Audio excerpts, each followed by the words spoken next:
ইরানে মার্কিন হামলার পর নানা গুঞ্জন উঠেছে রাশিয়ায়।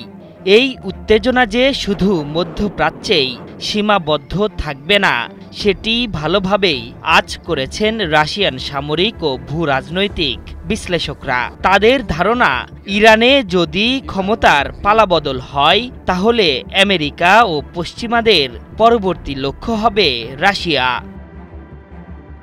রাশিয়ার রাষ্ট্রীয় গণমাধ্যম আরটির এক প্রতিবেদনে দাবি করা হয়েছে, অনেকেরই ধারণা তৃতীয় বিশ্বযুদ্ধ হয়তো আমাদের পাশ কাটিয়ে যাবে, কিন্তু তা হবে না।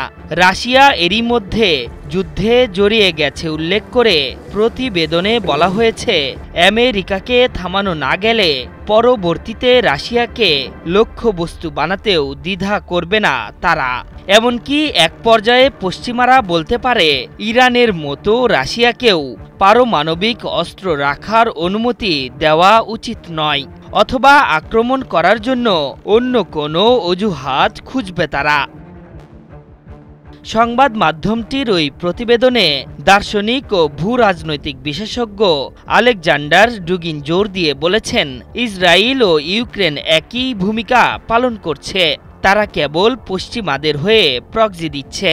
যেমন ইসরায়েল দায়মুক্তির সাথে গাজায় বোমাবর্ষণ করে, কিয়েভ বছরের পর বছর ধরে ডনবাসে বোমাবর্ষণ করেছিল। আর তাদের এই মডেলটি স্পষ্ট। এখন কোনো কারণে ইরান যদি এই সংঘাতে পিছিয়ে পড়ে, তা হবে রাশিয়ার জন্য বড় হুমকি। শঙ্কার বিষয় হল, ইরানের পারমাণবিক স্থাপনায় হামলা করে ক্ষান্ত থাকবেন না ট্রাম্প। এরই মধ্যে সামাজিক মাধ্যমে তিনি দাবি করেছেন, ইরানের শাসন ব্যবস্থার পরিবর্তনেরও, যা দীর্ঘদিন ধরে চলা ইউক্রেন রাশিয়ার সংঘাতেও নিতে পারে নতুন মোড়। সমরবিদ ও রাজনৈতিক বিশ্লেষকদের দাবি, পশ্চিমাদের প্রতিনিধি হিসেবে মধ্যপ্রাচ্যে গুরুত্বপূর্ণ ভূমিকা পালন করছে ইসরায়েল। তারা ইতোমধ্যে তাদের লক্ষ্য অর্জনে অনেকটাই সফল, যা ইরানের মিত্র রাশিয়ার জন্য হুমকি বটে। কেননা ইসরায়েল মডেল অনুসরণ করে রাশিয়াতেও হামলা কিংবা সরকার পরিবর্তনে বড় পদক্ষেপ নিতে পারে ওয়াশিংটন। এর প্রধান কারণ হিসেবে ট্রাম্পের মাগা অর্থাৎ make America great again campaign বাস্তবায়নের পথ সুগম করছে। তবে ট্রাম্প যা শুরু করেছেন, সেটি ছড়িয়ে পড়লে সেখান থেকে তৃতীয় বিশ্বযুদ্ধের সূচনার আশঙ্কা বিশ্লেষকদের। ওই পরিস্থিতিতে জয় তো দূরের কথা, ফেরারও সম্ভাবনা থাকবে না। বিশ্লেষকরা বলছেন, সন্ত্রাসবাদ ও পারমাণবিক স্থাপনার নামে মধ্যপ্রাচ্যে অহেতুক সামরিক পদক্ষেপ নিয়েছে পশ্চিমারা।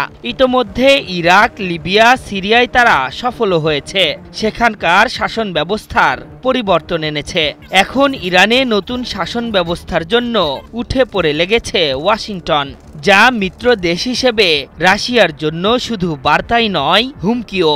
ইরানের ভূখণ্ডে আমেরিকার আগ্রাসনে যে ভালো কিছুর ইঙ্গিত দিচ্ছে না, সেটি আজ করতে সময় নেয়নি মস্কো। এজন্যই হয়তো ইরানকে সর্বশক্তি দিয়ে যুদ্ধের ময়দানে টিকিয়ে রাখার প্রস্তুতি নিচ্ছেন ভ্লাদিমির পুতিন। আশরাফুল ইসলাম, ৭১।